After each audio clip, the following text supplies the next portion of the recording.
If you're just getting started with your online business, whether that's selling on Etsy, launching a digital product, or freelancing through your own store, it can feel like everyone seems to already know what they're doing and you don't. You're trying to pick a niche, pick a product, post content, maybe even build a full website, and somehow also make money while you're doing it. Trust me, I've been there 3 years ago and even 5 years ago before that. The truth is you don't need to do everything. You just need to focus on what actually moves the needle when you're brand new. So in this video, I am sharing 7 game-changing tips for beginners.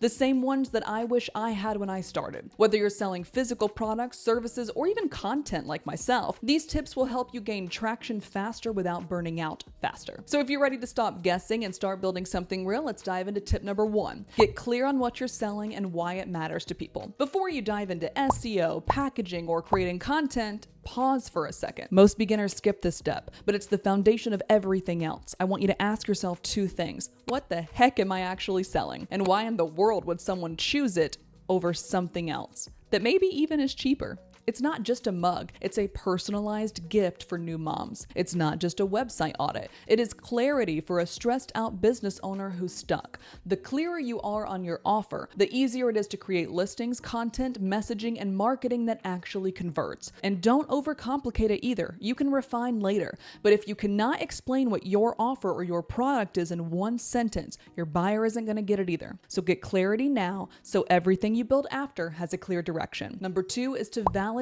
before you build. One of the fastest ways to waste time as a beginner is creating products, making designs, or building services you think people want without checking if they're already looking for it. Before you spend hours designing, listing, or packaging anything, validate first. Search your idea on Etsy or EverBee or Pinterest or Google and see if similar products are getting traction. Look at the number of reviews, the keywords being used, and pricing patterns. Are people actually even buying this? What are they saying in reviews? What are they asking for? You're not copying. You're just confirming that there's real demand in the first place. This step gives you confidence that you're building something that can sell, instead of launching into the void, which I have done millions of times, and wondering why no one's biting. Let the data guide you, not just your gut. Number 3 is once you do that, focus on what's working and go deeper. If your shop feels like a mix of everything, that's okay. Most beginners start there. You don't need a perfectly niched down brand from day one, but you do need to pay attention to what's gaining traction.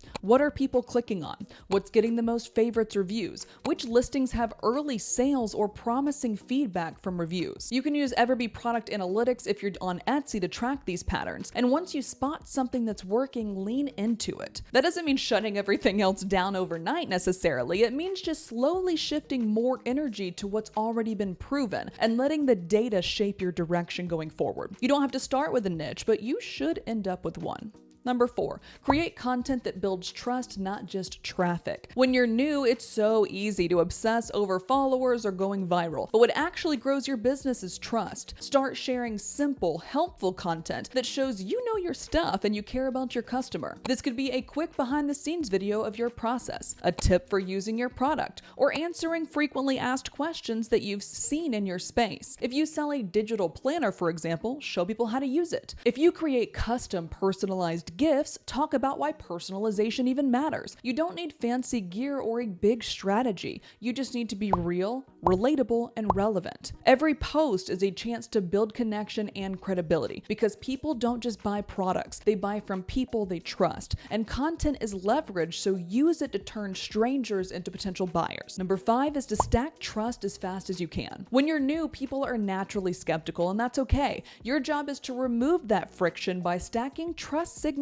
anywhere and everywhere you can. Ask your early buyers for reviews, even if it's just one sentence. Screenshot messages from happy customers and turn them into Instagram stories. Show proof of process, behind the scenes work, packaging, or results. If you're offering a service or a digital product, give a free sample to a friend or follower in exchange for honest feedback you can share. And don't underestimate the power of consistency. Showing up regularly builds trust faster than any paid ad ever will, because you're not just building building a business, you're building belief. And that starts with showing you're legit and other people believe it too. Number 6 is drive traffic that's ready to buy. Getting random views is easy. Getting the right people to your shop or offer, that's where the traction actually begins. Instead of trying to be everywhere, focus on platforms where your ideal customer is already searching, not just scrolling. That might be Etsy, that might be Pinterest, YouTube, or even niche down Facebook groups. Use keyword tools like EverBee Research to understand what your audience might already be typing in. Create listings,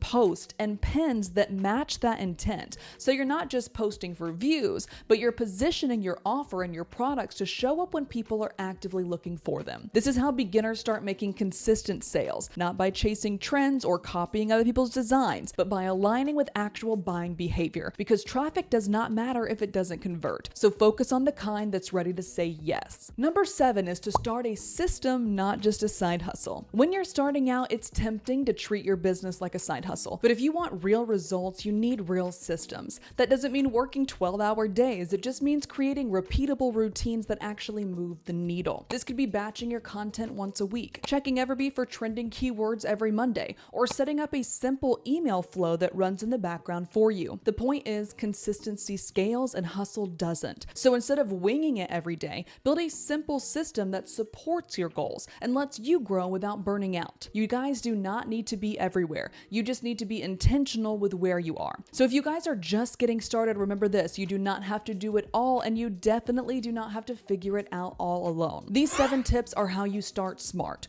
Focus on clarity, validation, visibility, and building real trust, and you'll be miles ahead of most other beginners. And if you're ready to turn that momentum into actual sales, especially with Q4 right around the corner, you're gonna wanna watch this video next. 7 ways to make more sales in Q4 in under 7 minutes. I'm gonna break down exactly what's working right now to get more clicks, more conversions, and more sales, even if you're just starting out. So click over to that video next and let's keep the growth going.